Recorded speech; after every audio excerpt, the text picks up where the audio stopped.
Cool. So last time we were doing this, we got down to brass tacks, digging into the what was it? Firecracker binary logic. We got about halfway in, and then we started kind of exploring a couple of things, and then we got, I guess, a bit sidetracked by doing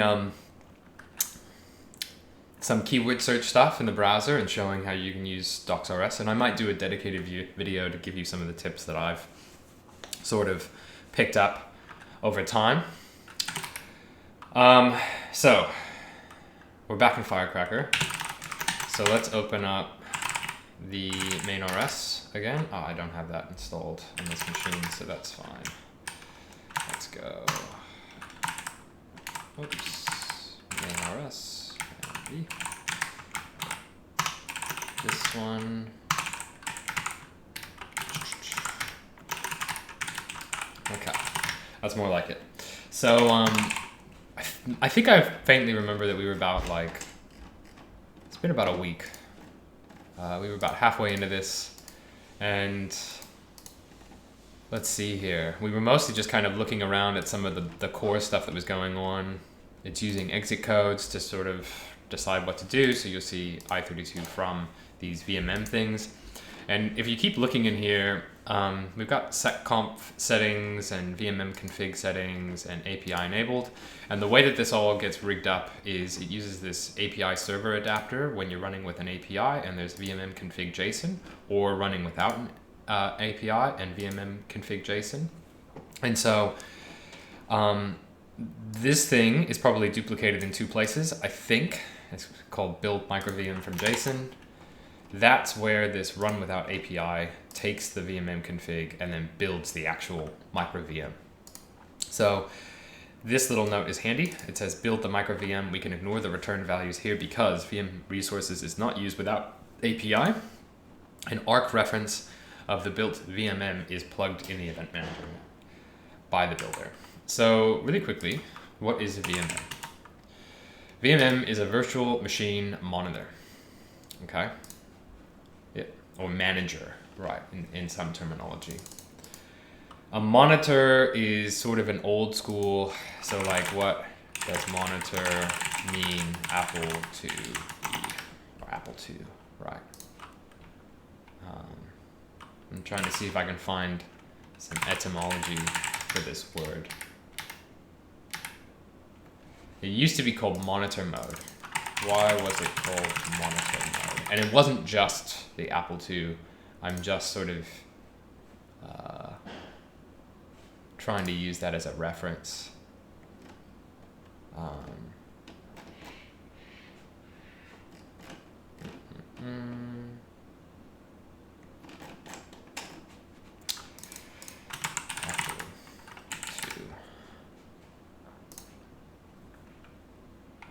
I'm gonna have to look this up separately, but it used to be that you could put in a couple of codes and you get into sort of this monitor mode and you'd be able to put in raw assembly. Now that's not quite the same here, but I imagine that the sort of usage of virtual machine monitor or virtual machine manager is sort of similar, right? You're getting sort of this raw access to the hardware. So the monitor kind of use of that terminology. So this building of the microvm,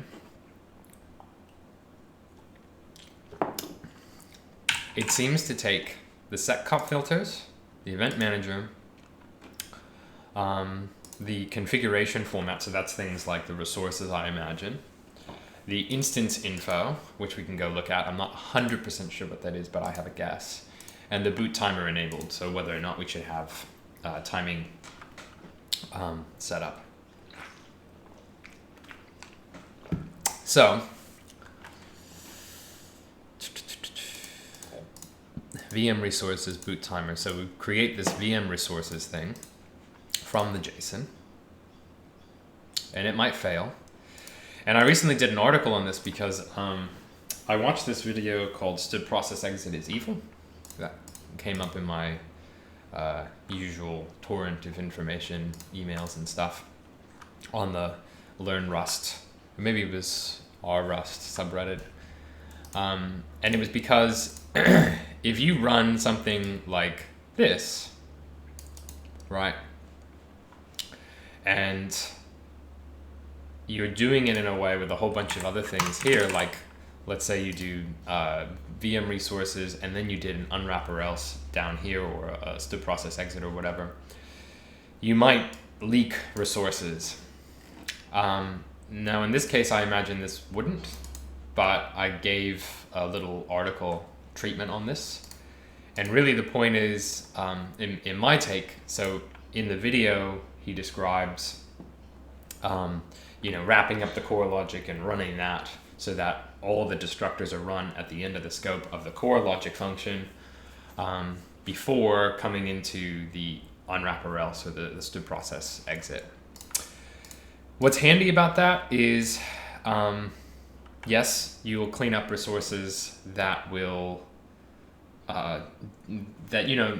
when you do, like a libc exit or whatever, you're requesting the kernel to do normal process termination, or abnormal process termination or whatever. That's going to clean up all the memory and all the other sort of OS related stuff that may have been opened, like file descriptors. But some things, like I think sockets may not close correctly.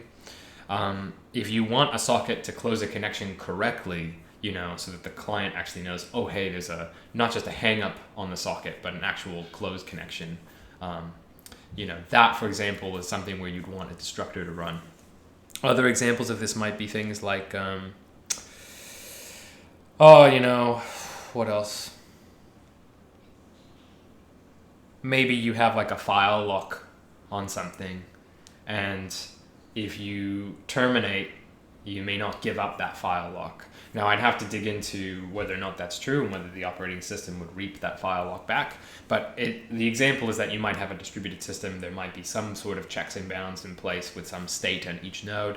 And if you die without sort of doing a little bit of cleanup work, that could be bad. And one of the things that they do in the video is they make their functions return these exit codes directly. And I don't like that. I like that either the thing comes back with an error and you know how to map the error to this thing, or what they do nicely here is they have process exit, and they do an I32 from these sort of consts that we've seen. So I think it's actually a really good idea for us to dig into the virtual machine monitor module next. But let's just kind of finish looking at this. So we build VM resources. I don't think, yeah, that's still in the machine monitor place module. Then we assign whether or not there's a boot timer enabled. We build the microvm for booting with the seccomp filters for security purposes, the event manager and the VM resources. And then again, we fail if something bad happened. Error, building VMM configured from command line JSON failed, and then we print out the error. So this is sometimes affectionately referred to as, I think it's like called NASA style diagnostics, or maybe it's something else. Brian Kernighan talks about it in his Go programming language books when he talks on the section of error handling. And he describes it as something like, a parachuting kind of thing, right? So you would have a message that says program or whatever, then what would the next layer be? Firecracker, awesome. So good, yeah, let's do it here. Like Firecracker, VMM, failed to, IO error, failed to read disk or something, right? And so you see these little colons, they're giving you a semblance of a stack trace so that you sort of know, okay, well, Firecracker binary died. It was in this VMM module. There was an IO error that happened, and it was specifically this diagnostic, right? I failed to read the disk, or I didn't have permission, or whatever, okay? So they're sort of following the same style here. This will be top level. this error is not going to say the program name or anything, but it will just sort of spit out building VMM configured from command line JSON failed. And then it will spit out this exit code. In this case, that exit code seems to be fc exit code bad configuration, so 152. And we even have a description here, which is bad configuration for microvm's resources when using a single JSON. Ah, that's right. So last time we tried to build the docs, and we output them locally, but we tried to get them into a browser to view. So what inevitably happened was you can run the docs in a way that will open them up locally for you, because it will actually spin up, I think it spins up a little server or something. I'm not going to worry about that too much in this video. We'll go over it in the next one, because I'm not really too keen on exploring via the documentation right now. I want to dig into another module to give you some meat and potatoes to deal with. So every module, the structure of a Rust module, if you're new to Rust, has sort of this structure that can be described in the book, which is the Rust programming language book or whatever. But if we tree this, source VMM source, you'll see that VMM has top level modules, right? Then you can describe nested modules like utilities, and those things are modules themselves. And if you you'll see that in each of these, if you're going to give it a directory, you have to give it a mod rs. So the style is, it can be a nested module, but it has to have a mod rs, right? And each of these has a mod rs, or it can just be a file itself, and then it takes the file name as the module name. Okay? And then each of those, I think that there's a convention to cast underscores to hyphens or something. And then each of those, like here's the builder, the default syscalls, the device manager, VMM config, version map, vstate, mod system, vCPU, VM, RPC interface, resources, persistence, memory snapshotting. And then in this thing, the top level of a crate describes whether it's a binary or it's a library, and you can actually have both. So if you want Rust to have multiple binaries and a library, you could have source provide a librs, which is special. It describes to cargo that this is a library thing, or that the logic coming out of there is a library thing. And you can also have a bin directory that describes all the binaries that it will show. Give it a second.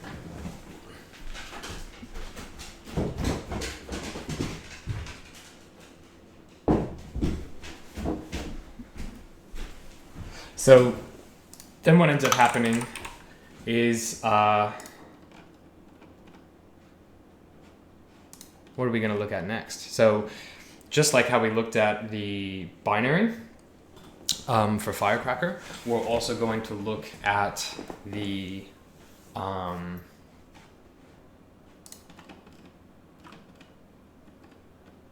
librs for VMM, so that we can get a sense of what are sort of the top things that it's exporting. So they sort of do errors in the way that I would expect. This is the style that I really quite like.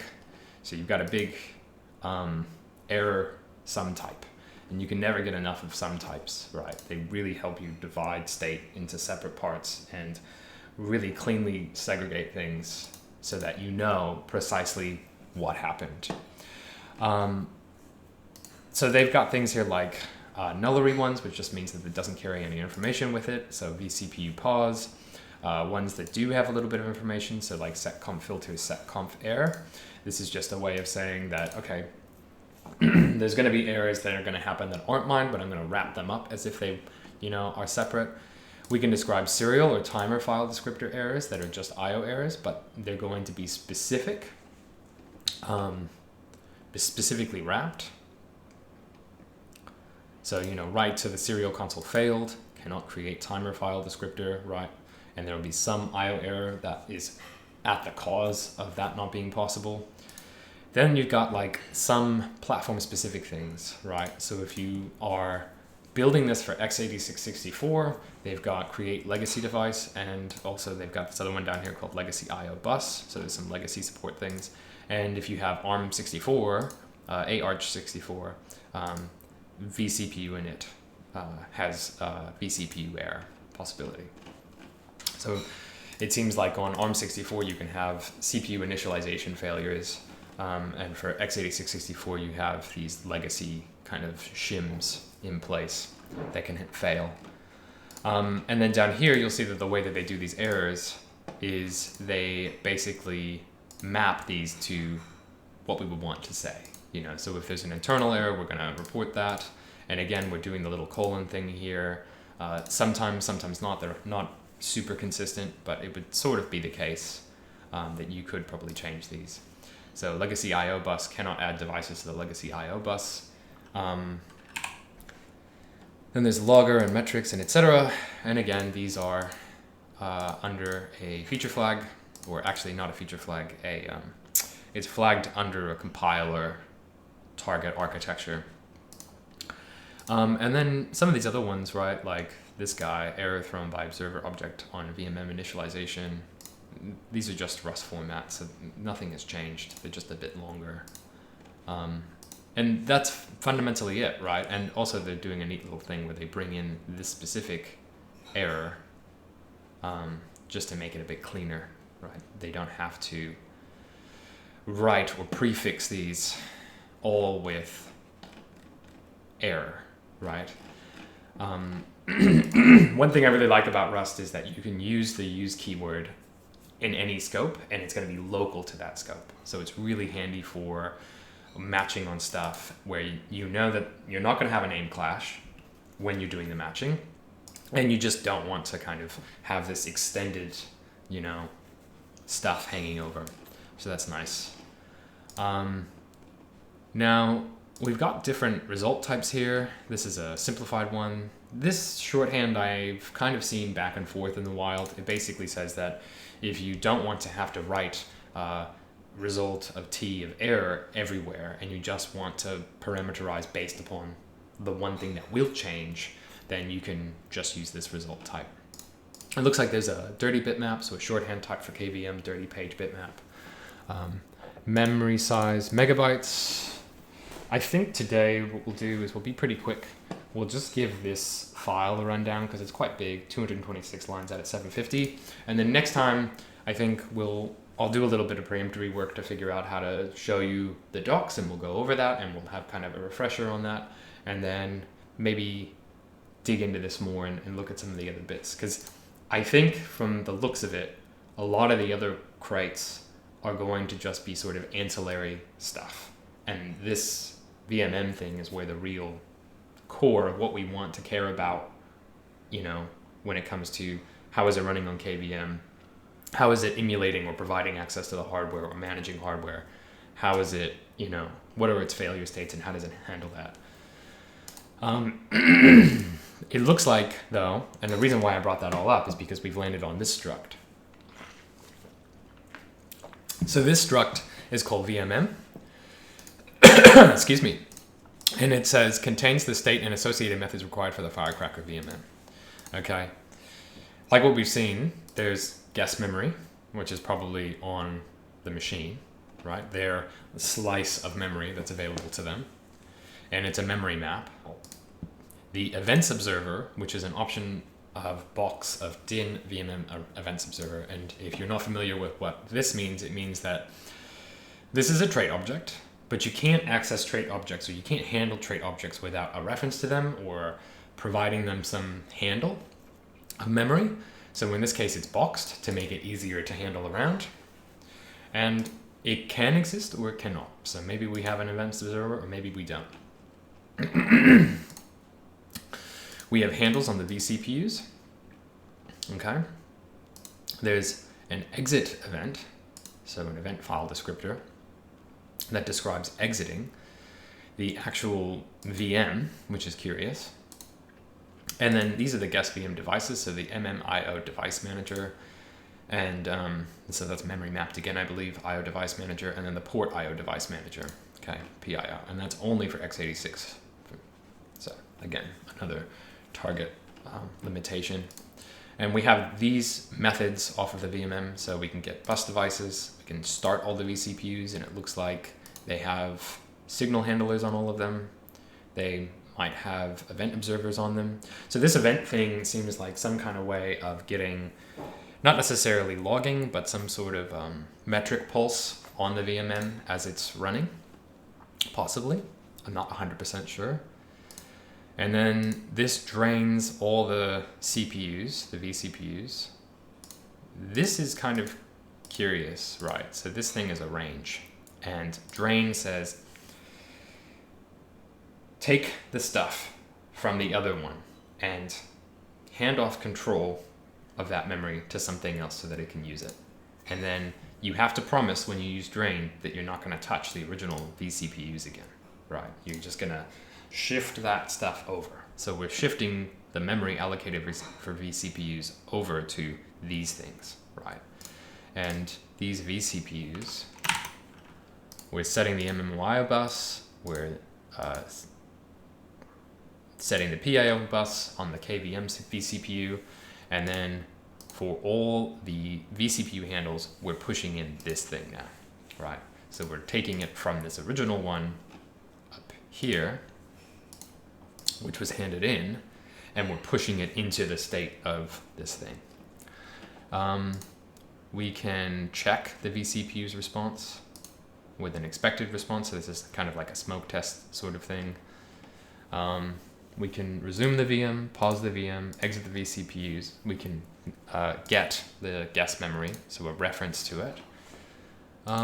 It looks like on x86-64 we can handle Control-Alt-Deletes. Injects Control-Alt-Delete keystroke combo in the i8042 device. That's interesting. So there's little quirks in here and patches. And what you'll find with production systems is that a lot of times over the course of time, little gross patches and stuff kind of come in, and they may not look amazing and they may sort of be sanded down a little bit to sort of fit in, but stuff like that is really a big part of how programs come about and be fully functional and portable and etc. So here's our primary function stop, and we can tell that the main public ones are public, right? So that's one part of it. They're doing visibility checks, but you can also sort of tell that they're being pedantic about ensuring that they document all the public things. So here's like pub function save state. So this is part of the snapshotting, I imagine. So this probably is, I would imagine, maybe you call this, and then that's fed into the snapshotting that we saw, whether it was, here was it? Yeah, so there's some memory snapshotting here, but there's also very likely some snapshotting. There's also a snapshotting crate. So when you snapshot something, you're basically snapshotting the memory state, the memory size at that point in time, what states the vCPUs were in, what states the devices were in, and the actual virtual memory itself, so that you can reload everything from a snapshot. And that's pretty cool. So we know now that snapshotting is basically this ability to pause an operating system mid-execution and then be able to resume it later. Now, what's really handy about that is not only just from maybe a developer perspective where you want to kind of store it off and not take up resources running it so that you can come back to it, but it's also from a preemptive kind of point of view so that you can schedule different things. If you wanted to, say, for example, reboot the whole host system, you could pause or preempt all of the operating systems and snapshot them, reboot the whole thing, and then bring them all back up. And you don't have to alert people about a scheduled maintenance. You know, you could probably do it quite quickly in an evening, and maybe alert people about a scheduled maintenance, but it doesn't really matter, right? So you can save the vCPU states here. That's part of that. You can broadcast a vCPU event. We've also got functionality to restore them, which makes sense. Going out to disk, going back. Well, maybe not out to disk necessarily yet, but out to some in-memory representation. This dirty bitmap we've seen now twice, so it retrieves the KVM dirty bitmap for each of the guest memory regions. it might be kind of cool to talk about, just as a separate video one day, how page faulting works and how translation look-aside buffers work, to get a sense of how this dirty bitmap thing plays into the picture. Enables or disables KVM dirty page tracking. So set dirty page tracking, updating block devices, updating block rate limiter. That's interesting. Rate limiter parameters for block devices with drive ID. So built-in rate limiting for requests out to devices so that they don't spam the devices. So this is another part of, sandboxing. You get security and you get the ease of restoring functionality or state, or saving off to state. But the other thing that you also get is you can squeeze resources. So we've already seen configuration for how many CPUs you have, virtual CPUs, how much memory do you have available, but you can also rate limit a lot of other things. So C groups, or containers in Linux, those things are a really good way to describe resource limitation, less so than sandboxing. And resource limitation with containers, or C groups, is really about, like, I only want this process to use max 1,000 megabytes. I only want you to have, this much CPU time, right? That's something else we can go into, but it is another benefit of sandboxing or isolation or virtualization, as it were. Balloon config returns a reference to the balloon device if present. So I actually don't know what the hell that means. Balloon device. That's really unexpected. And so I had some notes before. I've kind of lost them a little bit. Memory ballooning. So that's something we could look at later. Latest balloon stats, update balloon config. So we're about close to the end of this file, and then we'll tie it off. Update balloon stats config. So interesting. Construct KVM MPI-DRS. So process the content of MPI-DR EL1 register in order to be able to pass it down to KVM. The kernel expects to find the 4 affinity levels of the MPI-DR in the first 32 bits of the VGIC register attribute. The format of the MPI-DR EL1 register is this, and these are the byte regions and what it would be. So bits 39 to 32 are affinity 3, bits 31 to 24 is other, bits 23 to 16 are affinity 2, 15 to 8 affinity 1, 7 to 0 affinity 0. So there's 4 affinities and then some other thing that for some reason comes here. And the KVM MPI-DR format is these. So you'll see from bits 63 to 56, you've got these affinities. So as specified in Linux kernel documentation, blah. So if we went to our local machine and we said find name arm vgic v3.st, let's do that again. Right. I may have the source local to my machine, and I may not.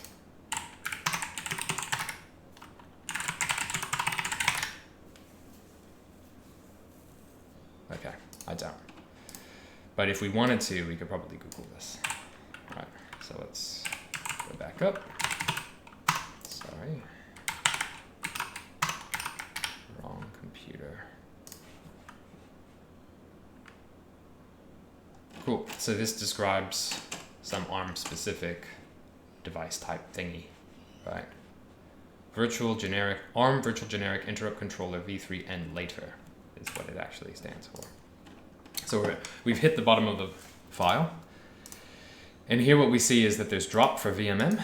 So what this does is it's a destructor, right?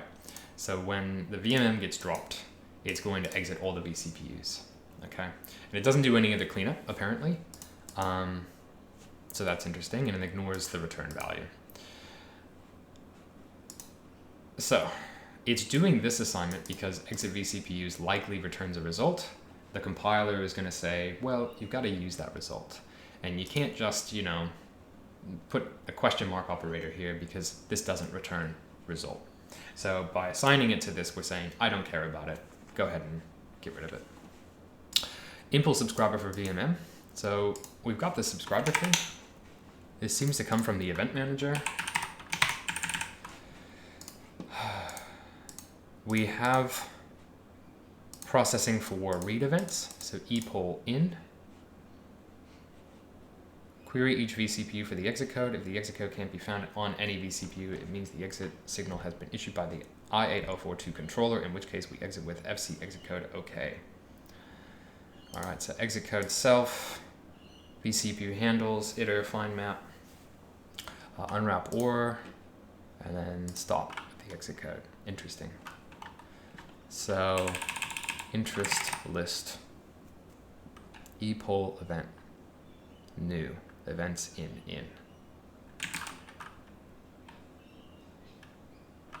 So that gives you all the interest. So there seems to be a subscriber. When you subscribe to the VMM and you process it, you're getting epoll events, right? Which I find kind of interesting. I don't know if this is specifically always an epoll event, and we can go have a look next time when we come back into this. Two things I'm particularly curious about now as part of this exploration is the memory ballooning thing. We've now seen i8042 controller device twice. There was a couple of things with like the MMIO registration and also this event manager thing. I want to better understand what its main functionality and purpose is. So when we come back next time, we'll be able to do both of those. So that's it. I'll see you next time. Bye.